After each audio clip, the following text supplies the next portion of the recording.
The bottom line, folks, in this year, in 2010, we can't wait another year. It is time to draw a line in the sand. The time is now.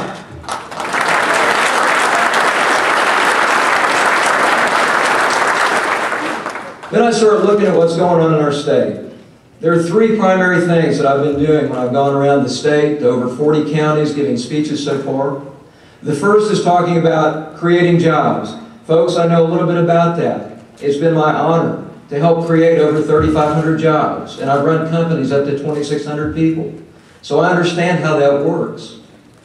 But the first thing you have to do is to create the most business-friendly environment in the United States of America. There is no reason not to do it. We are now ranked 39th. There's no reason for us to not be first. We're going to start that on day one in my administration.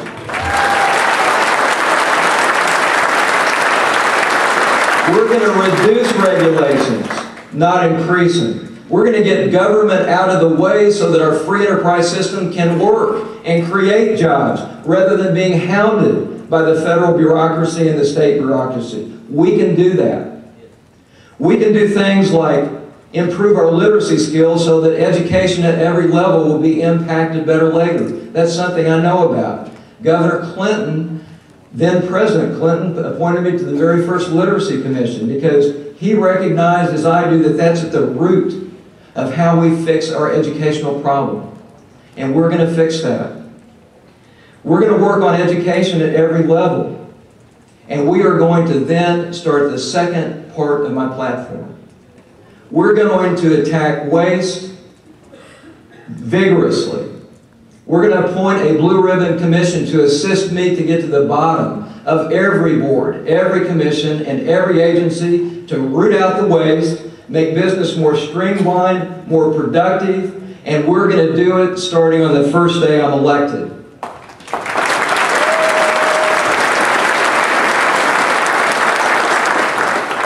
Governor Beebe inherited about a $944 million or a $935 million, depending on which figure you look at, surplus. That's gone.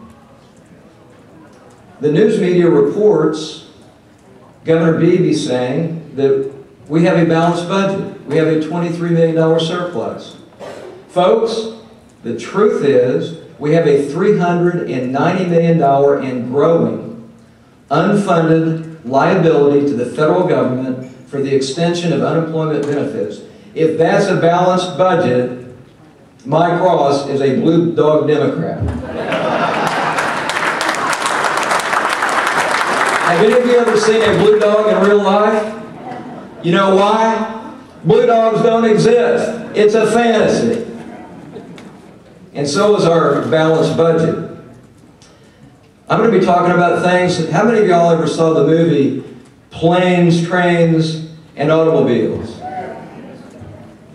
We're going to be talking about planes, games, and automobiles.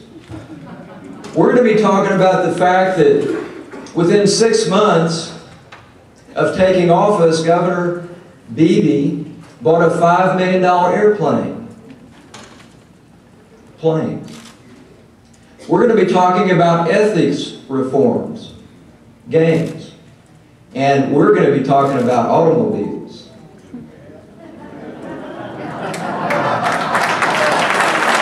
Oh yes, we're going to be talking about automobiles, and I'll tell you why. This state right now suffers from obesity. What is obesity? It's taking a $944 million surplus and turning it into zero. How does that happen? Sure, there are lots of things that the paper will tell you about all these programs that we did, and you know what? Many of them were very worthwhile. But at the same time, we added 4,000 additional state employees at a time we were losing 50,000 private sector jobs.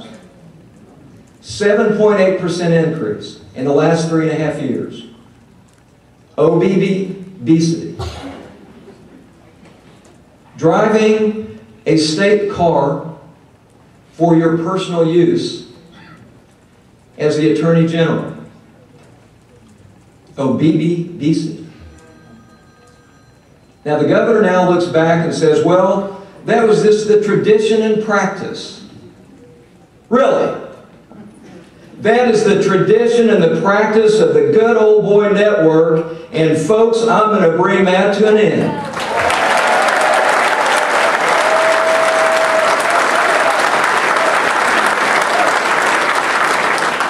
So on day one, I'm going to cut 20% out of the governor's office budget to set the right example for the rest of the state.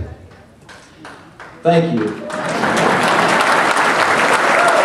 On day one, I'm going to take a personal 20% pay cut until we get our unemployment rate at 5.5% or less, generally considered to be full employment, because those statistics represent people's lives. It isn't just a percentage.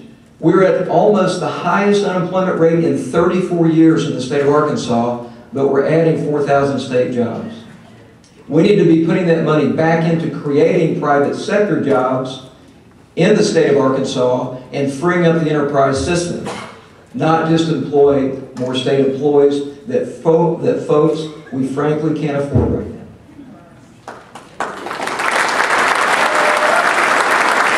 On day one, we're going to take a census of the total number of employees in state government, and by the way, many of them serve us well. They work their tails off every day, and God bless them.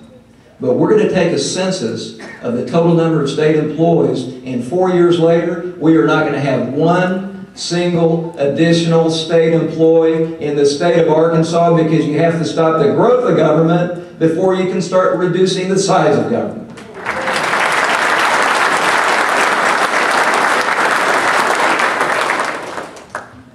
So here's the deal.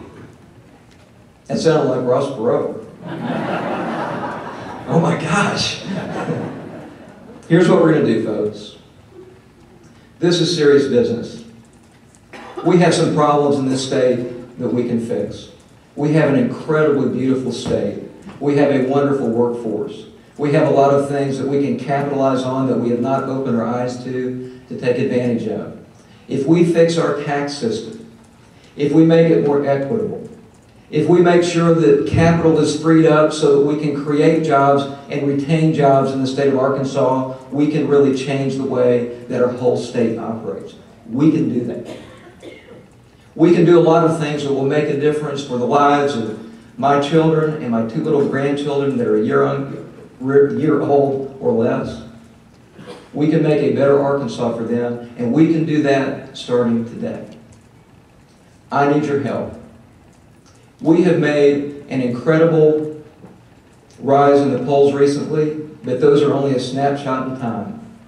One place that the governor and I absolutely agree on is that the only poll that counts is the one that's taken on election day. So despite the fact that we have made a lot of progress, we still have a long way to go. But if you want to stand with me, I want you to go back to wherever you live in the state of Arkansas, and I want you to start talking about this campaign today. I want you to help me change the way that we look at government in the state of Arkansas. I want you to help me build for 2014 the first ever Republican-controlled state House and state Senate, and we can do it if you will help me make that difference.